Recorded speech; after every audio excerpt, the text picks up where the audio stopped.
এই জয় বাবু, শোনো, সাহিবপুরের পাশে নাকি একটা পুরনো ভূতের বাড়ি আছে। চল আজ ঘুরে যাই। তুই সিরিয়াস? ভূতের বাড়ি? বাবারে, আমি ভয় পাই রে ভাই। ভয় পাবার কি আছে? ভূত ভূত কিছুই না, সব গুজব। চল, মজা হবে। ওই দেখো, কেমন ভাঙাচোরা বাড়ি, জানালা খুলে এমন কাঁপছে যেন ভূতই দুলাচ্ছে। আমি বলছি এখনো ফেরত যাই। আমার মনে হচ্ছে কেউ আমাদের দেখছে। ভূতের চোখ নাকি? ঢুকলেই বোঝা যাবে। চল। এই ঘরটা দেখো, মেঝেতে পায়ের ছাপ।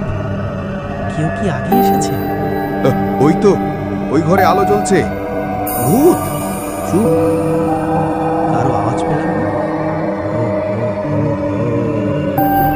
কে এসেছিস আমার ঘরে? আমরা সাহেবপুর থেকে এসেছি। তুমি ভূত? হ্যাঁ, আমি খোর, এই বাড়ির রক্ষক। কিন্তু ভয় পেও না, আমি আর কাউকে ভয় দেখাই না। তাহলে সবাই মিথ্যে বলছে? তুমি ভালো ভূত? সবাই ভাবে আমি দানব।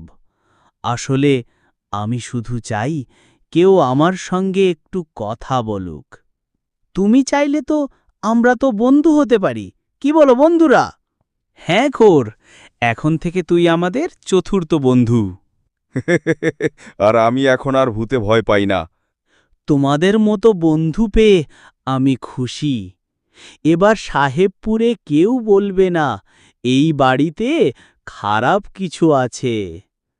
আজকের দিনটা জীবনেও ভুলব না। এক ভূত ছিল যে আসলে ছিল ভালো বন্ধু। এবার যদি কেউ বলে সাহেবপুরে ভূত আছে, আমরা বলবো হ্যাঁ আছে, কিন্তু সে আমাদের খোর ভাই। চল, পরের বার ওকে নিয়ে পিকনিক করতে আসব। 3 বন্ধু আর খোর সবাই একসাথে হাসল।